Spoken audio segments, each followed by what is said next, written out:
Terror గా చూపిస్తున్నటువంటి పరిస్థితి ఉంది అధ్యక్ష. ఈ రాష్ట్ర క్రైమ్ రేట్ అధ్యక్ష నేను చెప్పలే, రాష్ట్ర డీజీపీ గారే చెప్తున్నారు. ఈ రోజు రాష్ట్రంలో శాంతి భద్రతలు క్షీణించినాయి. గత సంవత్సరం కంటే 24% క్రైమ్ రేట్ పెరిగిందని మీరు పెట్టుకున్న డీజీపీ గారే ఈ రోజు చెప్తా ఉన్నారు అధ్యక్ష. లాస్ట్ అధ్యక్ష 5 నిమిషాలు ముగిస్తా. 5 నిమిషాలు 5 minutes అధ్యక్ష. అధ్యక్ష హరీష్ రావు గారు నేను ముగిస్తున్నా అధ్యక్ష. ముగిస్తున్నా అధ్యక్ష. Just 5 minutes I'm concluding 5 minutes అధ్యక్ష. కొన్ని మంచి సూచనలు ఇచ్చి ముగించేస్తా అధ్యక్ష.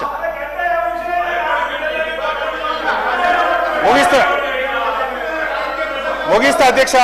కొంచెం అధ్యక్ష. అధ్యక్ష ఈ బడ్జెట్ రేవంత్ రెడ్డి గారు భట్టి గారు కలిపి నిర్మించిన గాలి మేడల బడ్జెట్ అధ్యక్ష. ఎన్నికల ముందు పాతాల భైరవి, నరుడా ఏమి నీ కోరిక, ఎన్నికల తర్వాత పాతాల భైరవి, నన్నేం అడగద్దు నాకేం తెలియదు అధ్యక్ష. ఈ కాంగ్రెస్ ప్రభుత్వం ఇవాళ బడ్జెట్ లో ప్రతిపాదనలు జోరుగా ఉంటున్నాయి, హామీలు అమలుకు వచ్చేసరికి నీరు గారిపోతున్నాయి అధ్యక్ష. డిసెంబర్ 9, 2023 నాటికి చేస్తానన్న హామీలు మరి ఎన్ని డిసెంబర్లు దాటాయో మాకైతే అర్థమైతలేదు అధ్యక్ష. రావాల్సిన డిసెంబర్ అసలు వస్తుందో రాదో అనుమానాలు ఇవాళ కలుగుతా ఉన్నాయి అధ్యక్ష. ఊకదంపుడు ఉపన్యాసాలు, ఉత్తర కుమార ప్రగల్భాలు అధ్యక్ష. వ్యక్తిగత దూషణలతో మార్చురి కంపు కొడుతున్న ఈ సీఎం గారి హేయమైన ప్రసంగాలను వినలేకపోతున్నారు అధ్యక్ష. చెవులకు చిల్లులు పడుతున్నాయి కానీ చేయూత పెన్షన్లకు చిల్లిగవ రావడం లేదు అధ్యక్ష. అధ్యక్ష ముఖ్యమంత్రి గారు ఇదే అసెంబ్లీలో అధ్యక్ష ఏమన్నారు అధ్యక్ష, ఒక్కనొక్కని తోడుకలు తీస్తా బట్టలిప్పి రోడ్డు మీద తిప్పుతాని ఈ సభలో ముఖ్యమంత్రి గారు చెప్పారు అధ్యక్ష. అధ్యక్ష నిండు సభలో చైర్ను ఉద్దేశించి చెప్పగల ఈ ముఖ్యమంత్రి గారికి ఎంత గొప్ప సంస్కారం ఉందో ఒక్కసారి ఆలోచించండి అధ్యక్ష. సంస్కారానికి ఆస్కార్ అవార్డు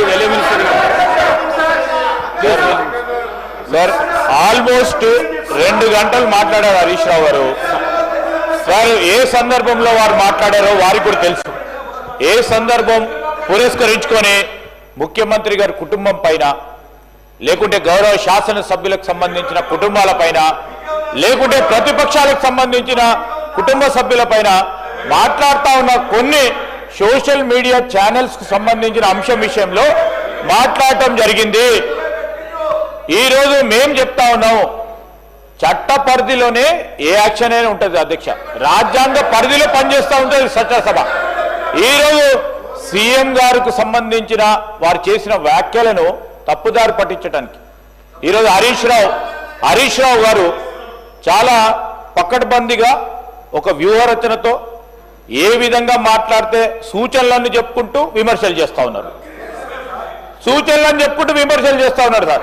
ఒక్క సూచన చేసి 10 విమర్శలు చేస్తూ ఉన్నారు. నేను ఈరోజు మేము చెప్తా ఉన్నాం అధ్యక్ష, ప్రతి అంశానికి కూడా సమాధానం ఉంది. మా డిప్యూటీ సీఎం గారు తప్పకుండా సమాధానం చెప్తారు. మేము కూడా ఓపికతో కూర్చున్నాం అందరం. ఒక్కసారి కూడా స్పష్టంగా వేరే మాట్లాడలేదు. మేము సభా సమయానికి సంబంధించిన అంశం విషయంలో మాట్లాడుతూ ఉన్నప్పుడు ఎందుకు సార్ సబ్జెక్ట్ ఉంటే సబ్జెక్ట్ మేము మాట్లాడి క్లోజ్ చేయమని చెప్పండి సార్. క్లోజ్ అయిపోయి 2 hours అవుతుంది సార్. ఇది సార్ మొట్టమొదటిసారి మాకు ఎప్పుడైనా 2 hours ఇచ్చినా సార్ అక్కడ కూర్చుంటే, మాకు ఎప్పుడైనా 2 hours ఇచ్చినా మాకు 1 hour కూడా ఇవ్వలేదు, 10 నిమిషాలు కూడా ఇవ్వలేదు, 10 నిమిషాలు కూడా ఇవ్వలేదు సార్. అక్కడ కూర్చుంటే మేము అదే సీట్లో కూర్చున్నాం. నేను, భట్టి గారు, సీతక్క గారు, జగ్గారెడ్డి గారు, మా పోడం వీరన్న గారు, మా రాజగోపాల్ రెడ్డి గారు. ఒక్క 5 నిమిషాలు ఇస్తే 10 నిమిషాలు ఇంటరప్షన్స్ వస్తున్నాయి. 2 hours ఇచ్చి మీరు పెద్ద హృదయంతో, మేము కూడా పెద్ద హృదయంతో మీరు ఇచ్చే సూచనలు విందామని ఆలోచన చేస్తే ఇష్టారాజ్యం విమర్శలు చేస్తూ పోతా ఉన్నారు అధ్యక్ష. దయచేసి వారికి ఇచ్చిన సమయం ఎక్కువ తీసుకున్నారు. క్లోజ్ చేసి మా గౌరవ సభ్యులు చాలా మంది కూడా మాట్లాడుతుంది అధ్యక్ష.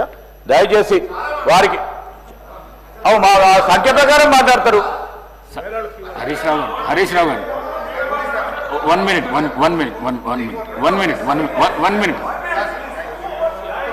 సభానాయకుడు సభలు లేనప్పుడు ప్రస్తావించడము సరైన పద్ధతి కాదు. ఒకటి. రెండవది, ఈ చర్చ బడ్జెట్కు సంబంధించిన చర్చ కాబట్టి ఇతర అంశాలను తీసుకురాకుండా దయచేసి ఈ సభా మర్యాదలను కాపాడండి. ప్లీజ్ కంక్లూడ్ చేయండి.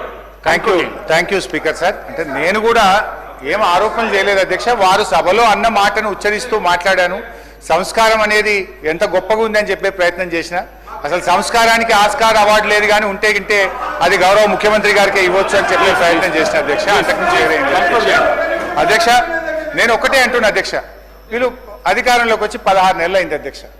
ఎంతసేపు బీఆర్ఎస్ ను తిట్టుకుంటా, ఎంతసేపు ప్రతిపక్ష నాయకుడి మీద ఆడిపోసుకుంటేనే కాలం గడుపుతారు అధ్యక్ష. ఇవాళ ప్రజలు ఏమంటున్నారు అధ్యక్ష, ఇంకా ప్రతిపక్ష నాయకుడినో బీఆర్ఎస్ ను తిట్టడం మానండి, మీ హనీమూన్ పీరియడ్ అయిపోయింది, రెండవ బడ్జెట్ ను కూడా ప్రవేశపెట్టారు, మీరు ప్రజలకిచ్చిన హామీలు అమలు చేయండి మహాప్రభు అని రాష్ట్ర ప్రజలు మిమ్మల్ని కోరుకుంటా ఉన్నారు. నేను కోరేది ఒక్కటే అధ్యక్ష, ఇలా మీరు పూర్తి స్థాయిలో పెట్టగలిగే బడ్జెట్లు 4, అలా 2 అయిపోయినాయి, అంటే సగం అయిపోయినాయి. ఇక 2 బడ్జెట్లు ఉన్నాయి.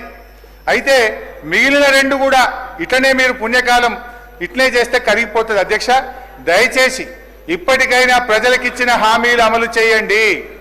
ఇవాళ మీరు ఈ ప్రతికూల పాలసీలు, ప్రతీకార రాజకీయాల వల్ల రాష్ట్ర ఆర్థిక వృద్ధి రేటు మీద నెగటివ్ ప్రభావం చూపుతా ఉంది, రాష్ట్ర ఆదాయం తగ్గుతా ఉంది. ఇప్పటికైనా మేల్కొనకపోతే రాష్ట్రం ముందు ముందు మరింత గడ్డు పరిస్థితిని ఎదుర్కోవాల్సిన పరిస్థితి ఏర్పడుతుంది. జనరల్ ఏమంటారు అధ్యక్ష, రాజ్యం అసమర్థమైందిగా మారినప్పుడు ప్రజలపైన అణిచివేత ప్రయోగిస్తుంది. ఇవాళ ఈ ప్రజల అనుభవంలో ఏముందంటే ముఖ్యమంత్రి గారి తిట్లు, పోలీసు వాళ్ళ కోట్లు.